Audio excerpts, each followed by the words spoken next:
ببین، هیچ میانباری وجود نداره تو زندگی. هیچ سوپر هیرویی هم وجود نداره که بیا تو رو از شرایطی که دوستش نداری نجات بده. سلام بچه‌ها، چطورین؟ خوش اومدین به ویدیو امروز. داشتم به این موضوع خیلی مهمی فکر میکنم، از نظر خودم حداقل فکر میکردم. اونم این که یه ذره راجع به این صحبت کنیم که دنیا چجوری کار میکنه و اینکه آیا این مدلی که داره کار میکنه عادلانه هست یا نه. واقعیتش اینه که از نظر من نه، اصلا عادلانه نیست برای خیلی از آدما. یعنی یه ذره که دوربینمون رو ببریم بیرون از اون جایی که خودمون داریم زندگی میکنیم، محیطی که توش هستیم، با آدمای اطرافمون یه ذره دور شیم، فاصله بگیریم.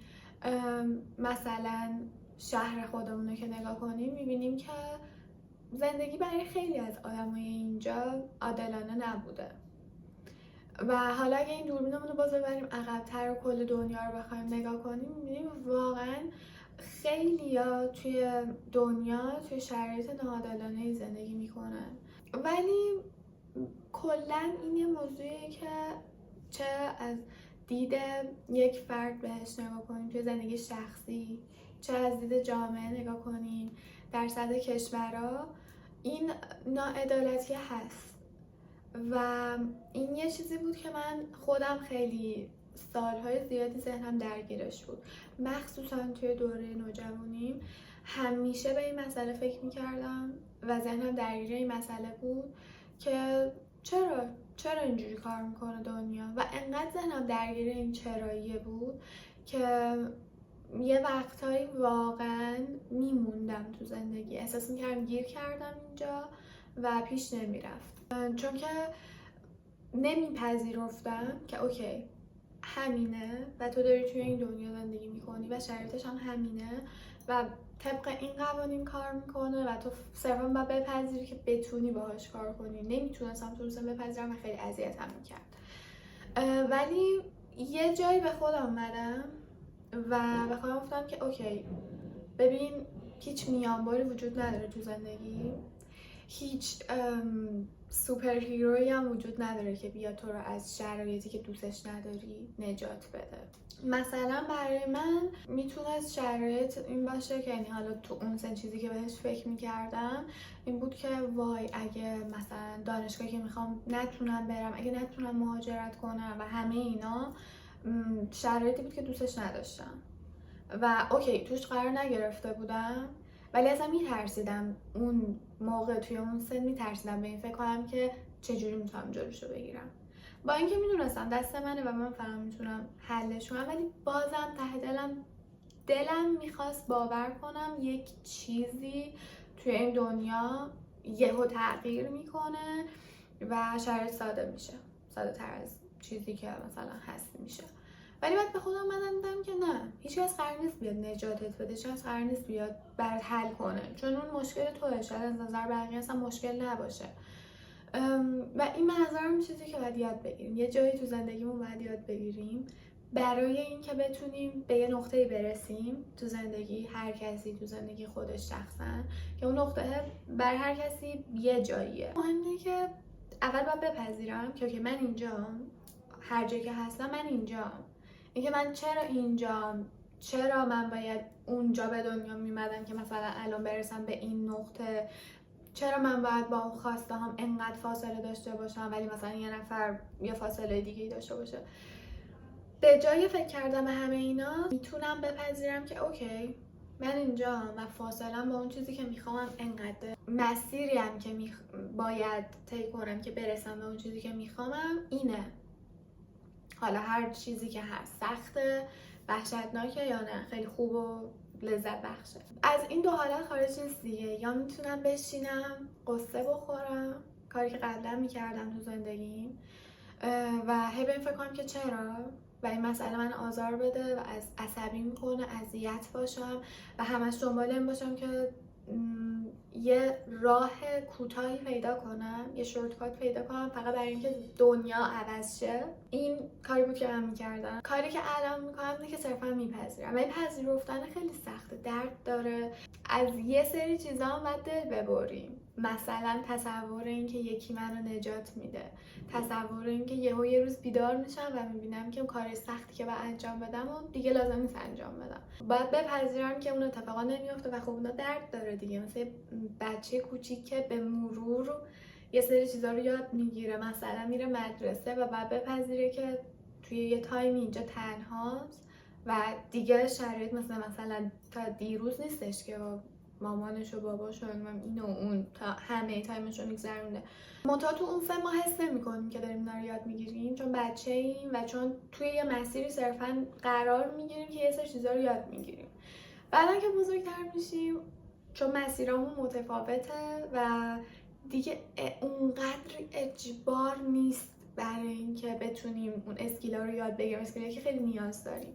چون احساس نمی‌کنیم اون اجباره رو، چون تو اون مسیر قرار نمیگیریم هممون که مجبور بشیم یاد بگیریم مثل بچگی که یه جایی مجبور میشیم تنها بمونیم و یاد بگیریم که باید مثلا دوست پیدا کنیم اینجا، یا یاد بگیریم که باید چجوری ارتباط بگیریم، یاد بگیریم مثلا با تنهاییمون باید کنار بیایم. دیگه تو اون شرایط قرار نمیگیریم که از محیط بیرون مجبور بشیم.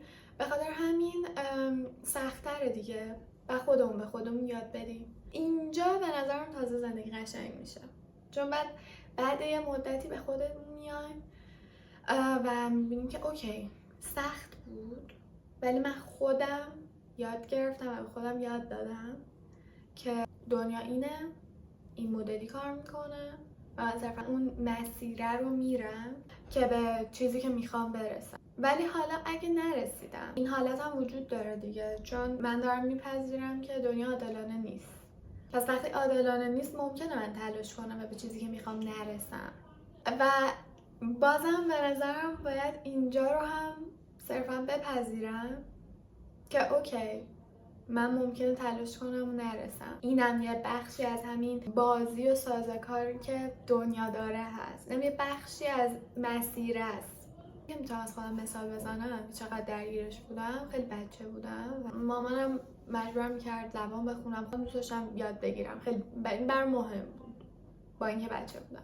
ولی یک چیزی که سالها ذهن من درگیر میکرد این بود که چرا هر کشوری زبان خودشو داره و حالا از بین همه این زبانا چرا انگلیسی از همه مهمتره و چرا من اینجا به دنیا آمدم که به جای انگلیسی مثلا فارسی رو یاد بگیرم و الان من کلی تلاش کنم برای اینکه انگلیسی رو یاد بگیرم، در صورتی که یه سریا مثلا توی کشور دیگه به دنیا میان انگلیسی رو یاد میگیرن بای دیفالت.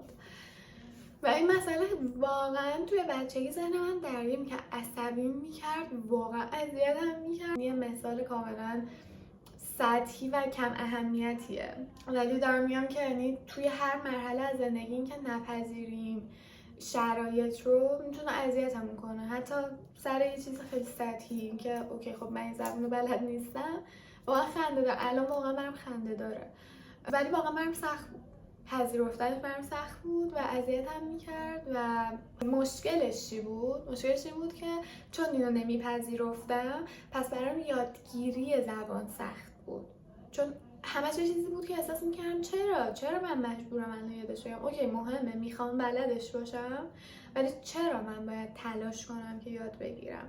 و این آزاردهنده بود دیگه. یعنی بزرگترین مشکل این نپذیرفتنه به نظرم اینه که سرعت آدمو کم میکنه، یه استکاکی برای روح آدم ایجاد میکنه، همش حس میکنی سنگینی موقعی که داری اون کار انجام میدی. به خاطر همین به نظر من مهمه که بتونیم اینو یاد بگیریم و به خودمون بگیم که اوکی این مدلیه.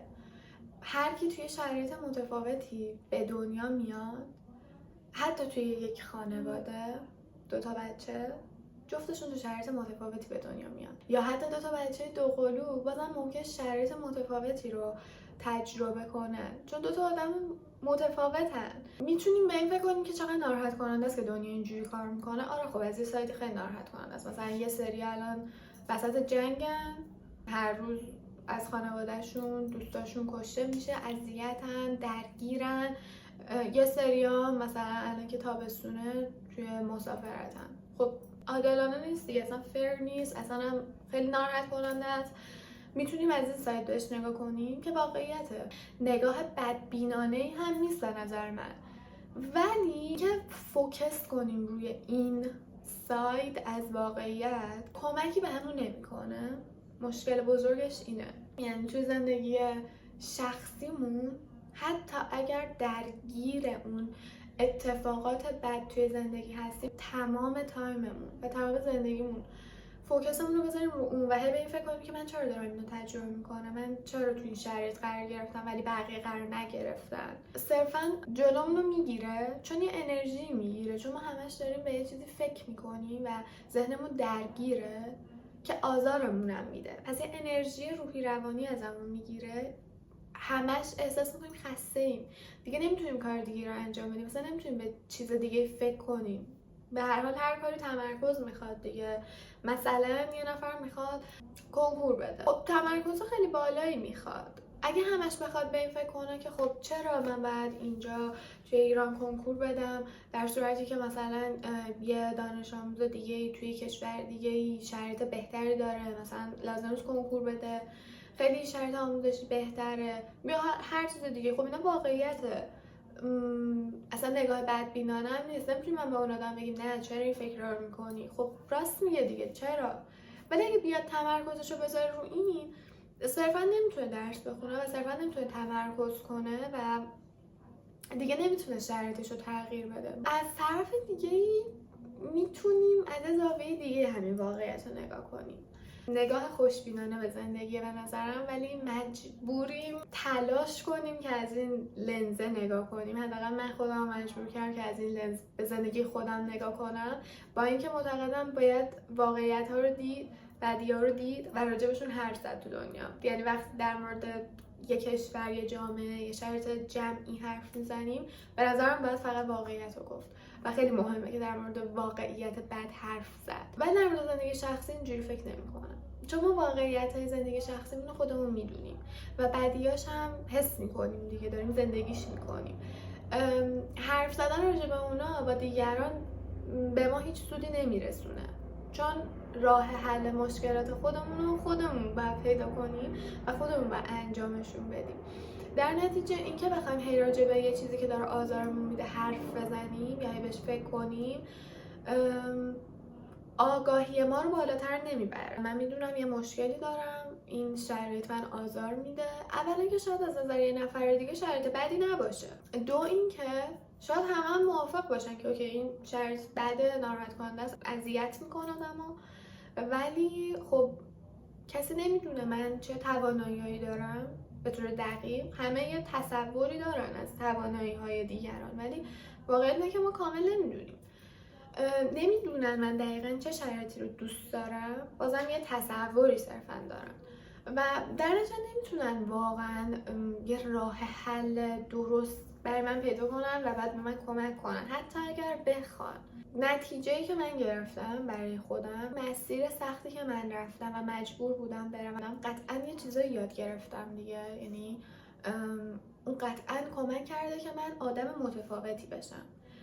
اینکه بیام تمرکزم بذارم روی اینکه اوکی چه چیزایی به هم اضافه شد، چیه یاد گرفتم و الان با آدمی که مثلا 2-3 سال پیش بودم چه تفاوتایی دارم، با آدمایی که اینجا میبینم همسن و سال خودم چه تفاوتایی دارم. با اینکه مقایسه کردن کار خوبی نیست، ولی وقتی داریم مقایسه میکنیم حداقل از این ساید قضیه مقایسه کنیم. بشینم به این فکر کنم که اوکی من الان آدم قوی‌تری شدم و 4 تا کار رو انجام دادم که اگه این مسیر رو نمیرفتم تو زندگیم شاید انجام نمیدادم و این چیزایی که تا الان یاد گرفتم رو یاد نمیگرفتم و چقدر این چیزایی که یاد گرفتم تو آینده میتونه من کمک کنه. این یه ذره آدم رو آروم میکنه و به نظرم اینجوری که نگاه میکنیم تازه قشنگ میشه موضوع، چون به این فکر میکنیم که اوکی ما آدمای متفاوتی هستیم که هر کدوممون توی یه شرایط کاملا متفاوت زندگی کردیم و با این حال با وجود همه این تفاوتایی که داریم یه سری چیزای مشترک داریم که باعث میشه بتونیم کنار هم زندگی کنیم. بعد به این نتیجه میرسیم که چقدر میتونیم از هم یاد بگیریم، چون هر کدوممون یه چیز متفاوت رو تجربه کردیم، هر کدوم یه مسیر متفاوتی رفتیم و میتونیم از این تجربه های متفاوت یاد بگیریم. اگر از این زاویه نگاه کنیم هم خودمون آرومتر میشیم، هم انرژی کمتری ازمون میگیره کلا زندگی، هم که میتونیم به چیزایی که میخوایم برسیم و بعد شاید موثر باشیم برای اینکه دنیا رو تغییر بدیم. اون چیزی که داره اذیتمون میکنه و به نظرم عادلانه نیست رو شاید اونجوری بتونیم تغییر بدیم. واقعا اولین مرحله تغییر پذیرشه. پس باید بپذیریم که دنیا عادلانه نیست، هیچ مسیر میانبری هم وجود نداره برای رسیدن به خواسته‌هامون. اینا فقط طبق تجربیاتم بود و چیزایی که فکر میکردم و حالا یه سری کتابایی که خونده بودم و چیزای مختلف دیگه، جمع‌بندی من از بحث بود. خوشحال میشم که شما بهم بگید که چی فکر میکنین، موافقین، مخالفین. دوستتون دارم و تو ویدیو بعدی میبینمتون.